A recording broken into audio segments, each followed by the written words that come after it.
Hello and welcome to the IAS academy. आज है तारीख 10 मार्च और शुरू करते हैं फिल्म्स स्पेसिफिक करंट अफेयर का न्यूज़ डिस्कशन। हमारी पहली news UN treaty on the high seas को लेकर है। तो अब ये UN treaty on the high seas news में क्यों है?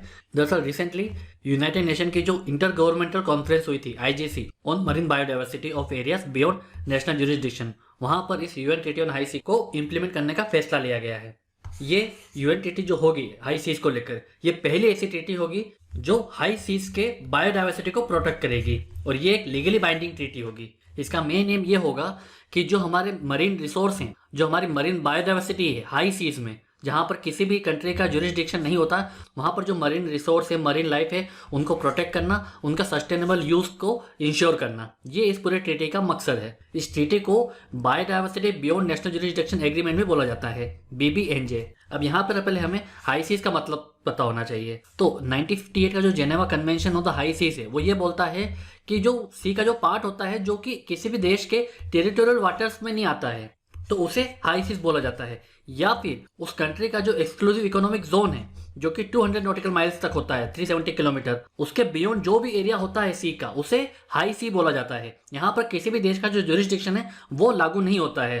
तो अब इससे प्रॉब्लम क्या आ रही थी कि अभी तक हाई सीज का ओनली 1.2% जो हिस्सा है वो करंटली प्रोटेक्टेड है किसी लीगली ट्रीटी से या लीगली एग्रीमेंट से। बट ये जो हमारा जो 2/3 हिस्सा है हमारे सी का, हमारे ओशन का, वो अभी तक प्रोटेक्टेड नहीं है। उसमें हमें क्या देखने को मिल रहा था? उसमें हमें हाई एक्सप्लोटेशन देखने को मिल रहा था। जो हमारी फिशिंग थी, जो अनसस्टेनेबल हम फिशिंग करते थे, उससे प्रॉब्लम होती है। जो माइनिंग हो रही है, जो हमारा ओशन हाई सी का जो एसिडिफिकेशन हो रहा है, उससे प्रॉब्लम हो रही है। पोल्यूशन वहां पे बढ़ रहा है, प्लास्टिक पोल्यूशन काफी ज्यादा देखने को मिल रहा है। और जो 10% जो ग्लोबल मरीन स्पीसी हैं, उन पर एक्सटिंक्शन का खतरा मंडराता जा रहा है। मतलब हाई सीज की जो बायोडाइवर्सिटी है उसमें बहुत ज्यादा खतरा देखने को मिल रहा है, एसिडिफिकेशन की वजह से, पोल्यूशन की वजह से। जो हम अनसस्टेनेबल फिशिंग करते हैं, जो माइनिंग करते हैं, उससे प्रॉब्लम हो रही है, जिससे जो मरीन स्पीसीज होते हैं उनके एक्सटेंशन का खतरा मंडराते जा रहा है दिन ब दिन। तो इसी को दूर करने के लिए इस यूएन हाई सी ट्रीटी को मंजूरी मिल गई है। हालांकि अभी सिर्फ इसे अप्रूवल मिला है, बट ये तभी इंप्लीमेंट हो सकता है जब इसको सारी कंट्रीज रेक्टिफाई कर देंगी।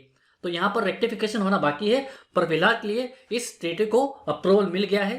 अब इसके की फीचर्स क्या हैं UN treaty on the high seas के? सबसे पहले एक नई बॉडी बनाई जाएगी। उस बॉडी का काम यह होगा कि जो भी हाई सीज के जो मरीन लाइफ्स हैं, ओशंस लाइफ हैं, उन्हें कंजर्व करना, उनके कंजर्वेशन और मैनेजमेंट के लिए स्टेप्स लेना, और जो मरीन प्रोटेक्टेड एरियाज हैं हाई सीज में, उसे एस्टैब्लिश करना। इसके अलावा भी कई प्रोविजंस हैं।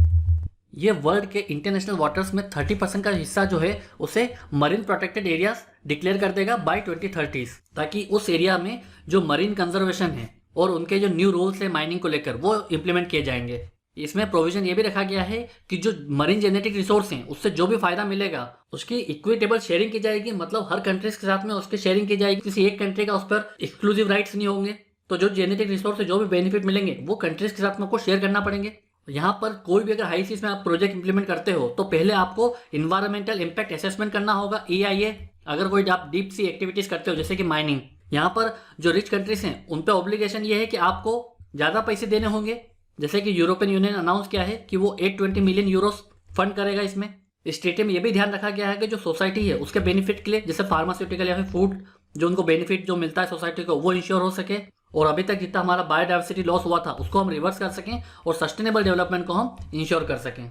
अब इस UN treaty on the high seas के सिग्निफिकेंस क्या है? देखिए, एक तो हमारा जो United Nation convention on biodiversity है, जिसमें COP15 जो हुआ था, कॉन्फ्रेंस ऑफ पार्टी, उसमें 30 by 30 टारगेट्स सेट किए गए थे। उसमें हाई सीज को भी प्रोटेक्ट करना रखा था, हाई सीज के मरीन लाइफ को प्रोटेक्ट करना था। इस UN treaty on the high seas के बाद जो हमारा 2/3 ऑफ ओशन है उसको हम लीगली प्रोटेक्ट कर पाएंगे अब, और जो हमारी लाइवलीहुड है कोस्टल कम्युनिटीज की, उसे सिक्योर कर पाएंगे। जो हमारे इंडेंजर स्पीशीज हैं उन्हें भी एक कॉम्प्रिहेंसिव प्रोटेक्शन मिल पाएगा। तो ये सब फायदे हैं UN treaty on the high seas को लेकर। यूपीएससी इस पर क्वेश्चन पूछ सकते हैं क्योंकि पहले ऐसी यूनाइटेड नेशन की ट्रीटी है जो हाई सीज को लेकर बनी है, तो इस पर क्वेश्चन आने की संभावना है। अब चलते हैं आगे।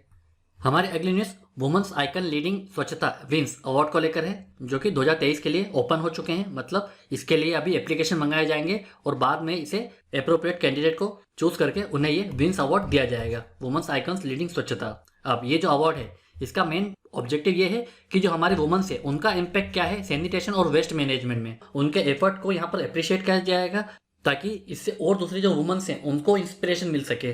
और ये जो विंस अवार्ड है, वुमेन्स आइकन लीडिंग स्वच्छता अवार्ड, ये union ministry for housing and urban affairs distribute करती है। इसमें जितने भी वुमन लेड जो इनिशिएटिव्स होंगे स्वच्छता को लेकर, सैनिटेशन को लेकर, उन्हें रिकॉग्नाइज किया जाएगा, सेलिब्रेट किया जाएगा और इनके एफर्ट को लेकर अवेयर किया जाएगा लोगों में, ताकि दूसरे लोगों को इंस्पिरेशन मिल सके।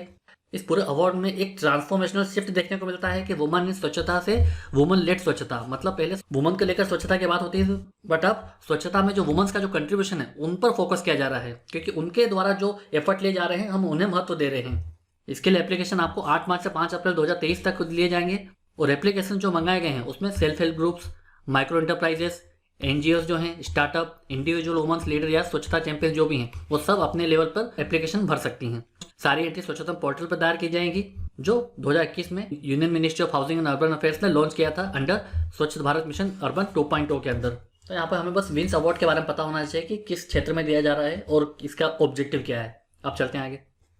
हमारी अगली न्यूज़ मेगाट्रॉपिक 1 MT1 सैटेलाइट को लेकर है। अब ये न्यूज़ में क्यों है? दरअसल रिसेंटली इसरो ने, Indian space research organisation ISRO ने इसकी सक्सेसफुली री एंट्री करवाई है हमारे अर्थ में, ताकि जब ये अर्थ पे आए तो ज़्यादा नुकसान ना हो, क्योंकि जो मेगाट्रॉपिक सैटेलाइट है इसका जो कार्यकाल था, जो टेन्योर था, वो खत्म हो गया था, तो इसे डीकमीशन करना था, तो इसीलिए इसे वापस डीऑर्बिट किया गया, इसे वापस अर्थ में लेके आया गया। तो इसकी एक टारगेटेड री एंट्री करवाई गई पैसिफिक ओशन में, ताकि किसी भी जान माल का नुकसान ना हो। तो यहाँ पर कंट्रोल री एंट्री क्या है? कंट्रोल री एंट्री का मतलब है कि किसी सैटेलाइट को डीऑर्बिटिंग कराना, मतलब जब उसका कार्यकाल पूरा हो जाता है तब इसे वापस अर्थ में लाया जाता है, बट उसमें यह इंश्योर किया जाता है कि एक टारगेटेड सेफ जोन में लैंड हो, ताकि किसी का ज़्यादा नुकसान ना हो, किसी बिल्डिंग पे ना गिरे या किसी रेसिडेंशियल एरियाज में ना गिरे, ताकि नुकसान ना हो। क्योंकि जब भी कोई लार्ज सैटेलाइट या रॉकेट बॉडीज हमारे अर्थ में एंटर करती है तो उस सैटेलाइट और रॉकेट बॉडीज को एरोथर्मल फ्रेगमेंटेशन को सर्वाइव करना पड़ता है। इस एरोथर्मल फ्रेगमेंटेशन में होता क्या है कि जब ऑब्जेक्ट अर्थ के एटमॉस्फेयर में एंटर करती है तो स्पीड ज़्यादा होने के कारण उसे एक्सट्रीम हीट और प्रेशर का सामना करना पड़ता है, जिससे वो सैटेलाइट और जो रॉकेट है वो पूरी तरीके से टूट जाता है, उसका फ्रेगमेंटेशन देखने को मिलता है। इसी को एरोथर्मल फ्रेगमेंटेशन बोलते हैं। इसीलिए कोशिश ये की जाती है कि इसकी टारगेटेड री एंट्री हो, ताकि किसी को नुकसान ना हो। अब जितने भी सैटेलाइट्स होते हैं उन्हें इस तरीके से डिज़ाइन किया जाता है कि उनकी सक्सेसफुली कंट्रोल री एंट्री हो सके। ये जो MT1 सैटेलाइट है, मेगाट्रॉपिक्स 1 MT1 सैटेलाइट, ये Indo French earth observation satellite है, जो कि 2011 में लॉन्च किया गया था, ताकि जो ट्रॉपिकल वेदर और क्लाइमेट को स्टडीज कर सके। तो यहाँ पर यूपीएससी कंट्रोल री एंट्री के बारे में आपसे पूछ सकता है, तो वो हमें पता होना चाहिए। अब चलते हैं आगे। हमारी अगली न्यूज़ पार्लियामेंट्री कमिटीज को लेकर है। अब ये न्यूज़ में क्यों है? दरअसल राज्यसभा के जो चेयरमैन हैं उन्होंने कुछ 8 ऑफिसर्स को स्टैंडिंग कमेटी और डिपार्टमेंट रिलेटेड स्टैंडिंग कमेटी में अटैच किया, ताकि कमेटी के वर्क को वो असिस्ट कर सके।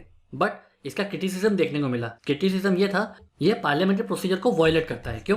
क्योंकि जो भी पार्लियामेंट्री कमेटी है उसमें जितने भी MPs हैं, सांसद हैं, जो राज्यसभा लोकसभा के होते हैं, या फिर जो राज्यसभा लोकसभा के सेक्रेटेरिएट के जो मेंबर्स होते हैं, सिर्फ वही लोग पार्लियामेंट्री स्टैंडिंग कमेटी का हिस्सा हो सकते हैं या उन्हें किसी भी तरीके से असिस्ट कर सकते हैं। बट अगर आप बाहर से कोई मेंबर लाते हो राज्यसभा चेयरमैन के ऑफिस का या उनके पर्सनल स्टाफ से, तो यहाँ पर पार्लियामेंट्री प्रोसीजर का वायलेशन देखने को मिल सकता है।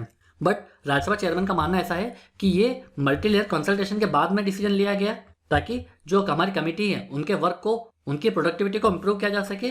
और उनका ये मानना है कि जो भी बाहर से जो पर्सनल स्टाफ के जो मेंबर्स अटैच किए गए हैं वो यहाँ पर एज ए मेंबर फंक्शन नहीं करेंगे। उनका काम सिर्फ और सिर्फ research oriented knowledgeable support provide करना है कमेटी को। हालांकि ये जो पूरा डिबेट है ये हमारे काम का नहीं है, बट हमें यहाँ पर पार्लियामेंट्री कमेटी के बारे में पता होना चाहिए कि ये सांसदों का पैनल होता है, पैनल ऑफ MPs, या तो लोकसभा और राज्यसभा के चेयरमैन के द्वारा अपॉइंटेड होते हैं या फिर इलेक्ट किया जाता है मेंबर ऑफ हाउस के द्वारा। और ये जो कमेटी वर्क करती है ये स्पीकर और चेयरमैन के डायरेक्शन पर वर्क करती है, और ये अपनी रिपोर्ट जो है वो हाउस को सबमिट करते हैं। और ये जो अपनी अथॉरिटी है वो आर्टिकल 105 से डिराइव करते हैं, जो उनको प्रिविलेज प्रोवाइड होती है, और आर्टिकल 118 में इनके रिगार्डिंग रूल्स बताए गए हैं। अब स्टैंडिंग कमेटी भी 2 टाइप की होती है। पहली परमानेंट, जिसे हर साल कॉन्स्टिट्यूट किया जाता है, जो कंटिन्यूस बेसिस पर अपना काम करती है। और कुछ एडहॉक कमेटीज होती हैं जो टेम्पररी किसी पर्टिकुलर इशू के ऊपर बनाई जाती हैं। तो पार्लियामेंट्री कमेटी में फाइनेंशियल कमेटी भी होती है, जो कि public account committee, estimate committee, committee on public sector undertaking है। ठीक है, ये 3 कमेटी जो है वो फाइनेंशियल मैटर को हैंडल करती है। 24 डिपार्टमेंटल स्टैंडिंग कमेटी होती है जो हर विभाग से संबंधित होती हैं। जिसके बाद में कुछ अदर कमेटीज होती है जो हाउस के फंक्शन के रिगार्डिंग काम करती हैं, जैसे कि हाउस के प्रिविलेजेस को देखना, हाउस के एथिक्स को मैनेज करना, उसके कंप्लेंट्स को एड्रेस करना। और कुछ एडहॉक कमेटीज बनाई जाती हैं जो किसी पर्टिकुलर इशू के ऊपर बनाई जाती हैं। तो यहाँ पर क्वेश्चन आपसे पार्लियामेंट्री कमेटी के ऊपर आ सकता है। अब चलते हैं आगे। अब एक प्रीवियस ईयर क्वेश्चन देख लेते हैं जो यूपीएससी ने 2020 के प्रीलिम्स में पूछा था। Consider the following statements regarding nano urea liquid.